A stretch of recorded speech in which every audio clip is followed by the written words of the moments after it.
Assalamualaikum dulur-dulur kabeh. Mang Ibo ucapkan selamat datang di cerita Mang Ibo. Hari ini, Mang Ibo bakal ngebabar kisah tentang sebuah pusaka yang tidak hanya tajam membelah besi, tapi juga bisa membaca isi hati manusia. Ini kisah tentang pengkhianatan, tentang saudara melawan saudara, dan tentang seorang pemuda yang namanya sempat dikutuk, tapi justru jadi penyelamat negeri. Inilah kisah Sengkolo Darah Majaksana. Siap-siap, ambil posisi nyaman, dan mari kita mulai.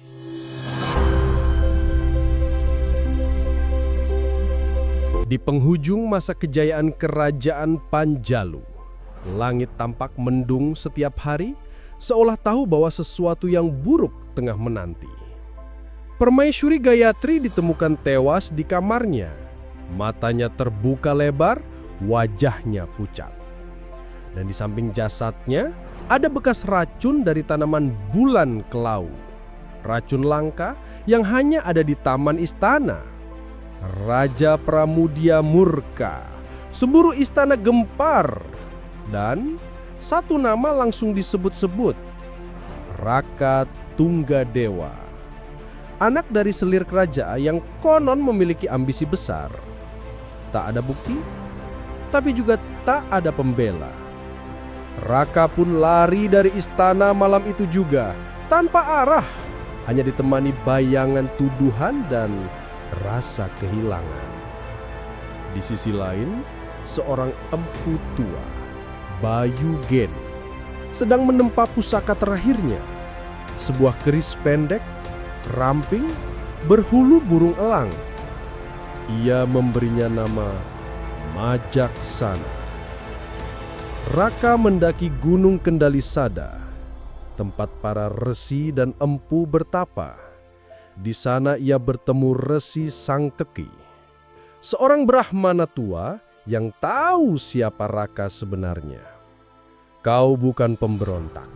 Kau adalah penjaga keadilan yang belum waktunya lahir, ucap Sangketi sambil memberinya air suci dari mata air Abhirama. Di kaki gunung, Raka mulai belajar ilmu kawiceksanaan, membaca hati orang lain. Ilmu wasesa kembang, menyatukan jiwa dengan senjata. Dan terakhir, ilmu samparpati, ilmu diam yang hanya keluar saat hati sudah bersih dari dendam. Sementara itu, di istana, Pangeran Aswana, saudara tiri Raka, mulai merebut kekuasaan.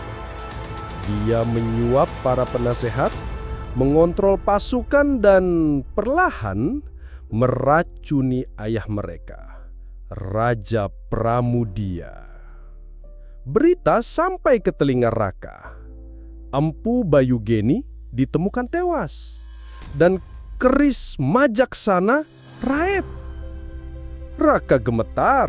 Dia tahu keris itu hanya bisa dipegang oleh orang yang hatinya jujur. Siapapun yang menyentuhnya dengan niat jahat akan terluka oleh keris itu sendiri. Ternyata benar. Pangeran Aswana kini menggunakan keris itu untuk mengadili para bangsawan. Siapapun yang menentangnya dihukum oleh keris Majaksana. Padahal dia hanya memfitnah dan memalsukan hukuman demi menghabisi lawan politik. Raka memutuskan turun gunung. Bersama sahabat lamanya, Kila, seorang prajurit yang masih setia, Raka menyusup ke istana. Dia menyaksikan penderitaan rakyat. Pajak membengkak. Rakyat ditangkap semena-mena. Malam itu, Raka berdiri di haula besar, menantang Aswana secara terbuka. Kalau kau yakin hatimu bersih, sentuh lagi keris Majaksana itu. Aswana tertawa, tapi saat menggenggam keris, seketika telapak tangannya robek, darah mengucur deras. Kerajaan terdiam. Aswana panik. Dia menyerang Raka. Mereka berduel. Aswana menggunakan ajian Sambara Jati, tapi Raka sudah mempelajari Manunggal Kawisesan. Dalam sekali tebasan, pedang Raka berhasil merabek jubah Aswana dan menjatuhkannya. Di detik terakhir hidupnya, Aswana mengakui, "Akulah pembunuh Gayatri, bukan Raka." Semua orang menatap Raka, mereka menginginkannya menjadi raja. Tapi Raka hanya diam. Dia melangkah perlahan ke arah tahta dan menyerahkan keris majaksana kepada satu orang, Dewi Pusparani, putri dari almarhum Permaisuri Gayatri. "Hanya engkau pewaris sejati, bukan aku. Biarlah aku hidup sebagai penjaga keadilan, bukan pemilik tahta." Raka meninggalkan istana. Dia kembali ke gunung, ke kehidupan sunyi.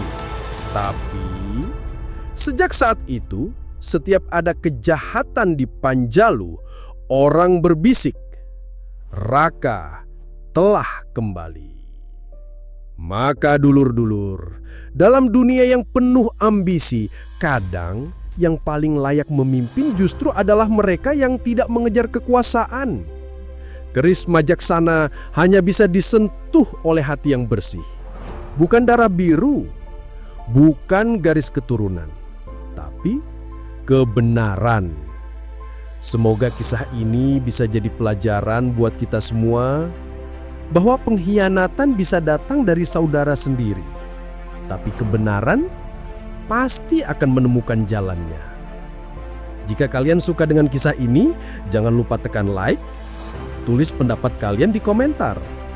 Kalau kamu jadi Raka, apakah kamu memilih tahta atau keadilan? Dan pastikan tekan subscribe serta aktifkan loncengnya supaya nggak ketinggalan kisah legendaris lainnya bersama Mang Ibu. Saya pamit. Wassalamualaikum warahmatullahi wabarakatuh.